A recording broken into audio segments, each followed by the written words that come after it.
Drugs కేసులో కీలక నిందితుడైన కమింగాను మరోసారి కస్టడీలోకి తీసుకుని విచారిస్తున్నారు సిట్ అధికారులు.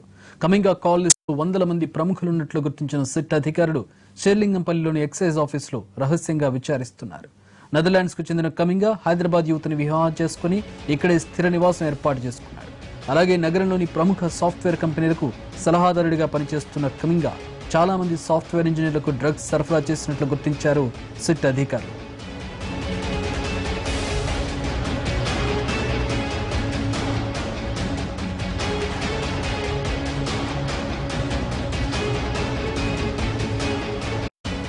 కమింగా విచారణకు సంబంధించి మరింత సమాచారం మా ప్రతినిధి రాధాకృష్ణ అందిస్తారు.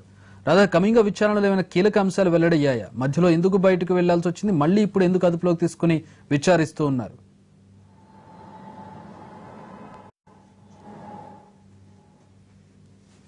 షేర్లింగంపల్లి ఎక్సైజ్ కార్యాలయంలో మధ్యాహ్నం 3 గంటలకు సిట్ అధికారులు రానున్నారు. అతన్ని మరోసారి విచారించనున్నారు. నిన్న మధ్యాహ్నం కోర్టు ఆదేశాల మేరకు అతన్ని కస్టడీలోకి తీసుకోవడం, జైలు నుండి నేరుగా షేర్లింగంపల్లిలోని ఎక్సైజ్ స్టేషన్ కు తరలించడం జరిగింది. అక్కడ సుమారు 2 గంటలకు పైగా కూడా న్యాయవాది సమక్షంలో కమింగను విచారించారు. అతను మాత్రం సిట్ అధికారులు అడుగుతున్న ప్రశ్నలకు తనకేమీ తెలియదంటూ సమాధానాలు చెప్తున్నాడు. అతను అరెస్ట్ అయిన సమయంలో, అంటే గత నెల 25వ తేదీన అతను అదుపులోకి తీసుకున్న సమయంలో అతని వద్ద 2.8 గ్రాముల DTMO దొరకడం జరిగింది. ఆ డ్రగ్ కు సంబంధించిన వివరాలు అతను అడగడం జరిగింది. అయితే నెదర్లాండ్స్ లో ఆ డ్రగ్ కు సంబంధించి నిషేధం లేదు, అక్కడ తాము వాడతామనేది అతను చెప్పినట్లు మనకు తెలుస్తుంది. ఇక్కడ మాత్రం ఆ డ్రగ్ వినియోగం అనేది పూర్తిగా నిషేధం ఉంది. దీంతో పాటుగా అతను కెల్విన్, ఎవరైతే ఈ కేసులో ప్రధానంగా, అంటే మాదక ద్రవ్యాల కేసులో సంచలనం సృష్టిస్తున్న ఈ కేసులో మెయిన్ ప్రధాన నిందితుడు కెల్విన్, ఇతనికి సంబంధించి నెదర్లాండ్ దేశస్థుడైన కమింగా భార్య ఇద్దరు కూడా రిలేటివ్స్. ఆ రిలేటివ్ ఆధారంగానే కాల్విన్ నెదర్లాండ్స్ కి చెందిన కమింగా తోటి పరిచయం ఏర్పడింది.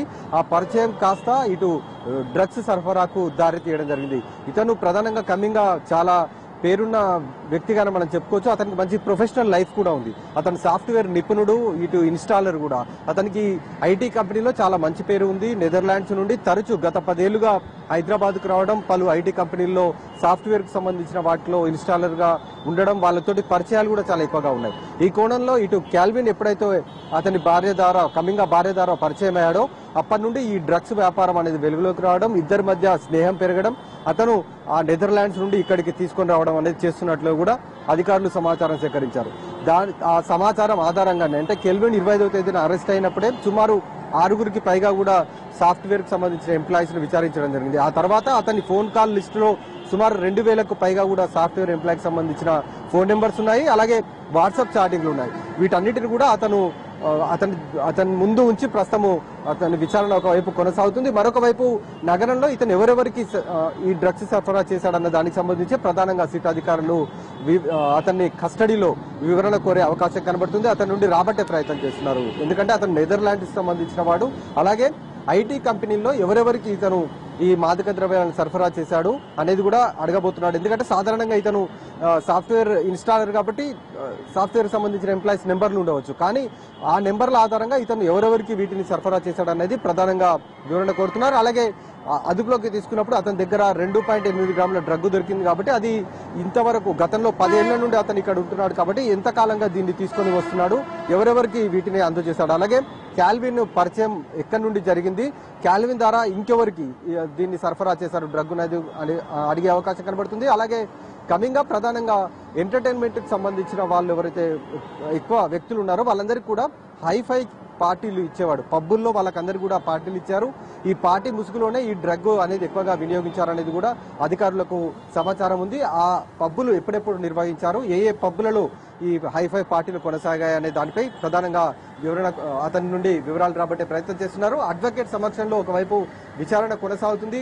కమింగా మాత్రం అధికారులకు సహకరించట్లేదు అనేది మనకు తెలుస్తుంది. ఎందుకంటే అతను ఏది అడిగినా కూడా తనకు తెలియదని చెప్తున్నాడు. అలాగే తన ల్యాప్టాప్ సంబంధించిన పాస్వర్డ్ అని అడిగినా కూడా తాను మర్చిపోయాననేదే సమాచారం చెప్తున్నాడు. కాబట్టి అతని నుండి పూర్తి స్థాయిలో వివరాలు రాబట్టాల్సి ఉంది. అతను గనక సమాచారం చెప్పగలిగితే ఈ కేసులో చాలా కీలక సమాచారం తెలిసే అవకాశం కనబడుతుంది. చట్రి రాధా, మనం చూసినట్లయితే ఐటీ కంపెనీలకు సంబంధించి సినిమా వాళ్ళను విచారించిన క్రమంలా కాకుండా ఐటీ కంపెనీలు డిఫరెంట్ గా చూస్తున్నటువంటి పరిస్థితి.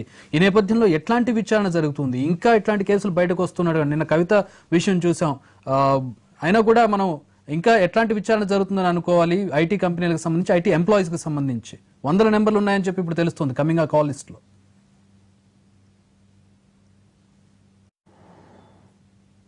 సుమారు 2000 ఫోన్ నెంబర్లు ఉన్నాయి. అతని ఫోన్ కాల్ లిస్ట్ లో నెంబర్లు చూస్తే కూడా అందరూ కూడా సాఫ్ట్వేర్ సంబంధించిన ఎంప్లాయీస్.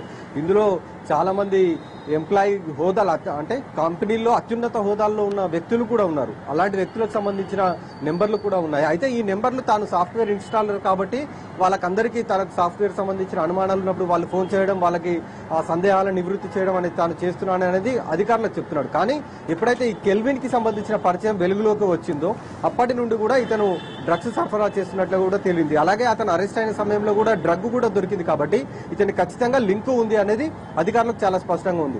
అలాగే ఇతను పార్టీలు ఇస్తుంటాడు, పబ్బుల్లో చాలా పార్టీలు ఇవ్వడం, ఆ పార్టీల్లో డ్రగ్స్ అనేది ఎక్కువగా కొనసాగుతుంది. వాళ్ళందరూ కూడా ఎక్కువ డ్రగ్స్ సేవిస్తున్నట్లు కూడా అధికారులు సమాచారం సేకరించారు. అయితే ఈ పబ్బులు ఎక్కడెక్కడ నిర్వహించారు, ఏ ఏ పబ్బుల్లో ఈ పార్టీలు కొనసాగాయి అన్న దాంట్లో ప్రధానంగా ఆరా తీస్తున్నారు. సాఫ్ట్వేర్ ఎంప్లాయీస్ అందరూ కూడా సాటర్డే సండే ఈ 2 రోజుల్లో చాలా పబ్బుల్లో ఎక్కువగా గడుపుతుంటారు. అంటే వాళ్ళ వర్క్ టెన్షన్స్ ఉండొచ్చు, ఆ స్ట్రెస్ ని పోగొట్టుకునేందుకు సాఫ్ట్వేర్ ఎంప్లాయీస్ ఎక్కువగా ఈ పబ్బుల్లో గడుపుతుంటారు.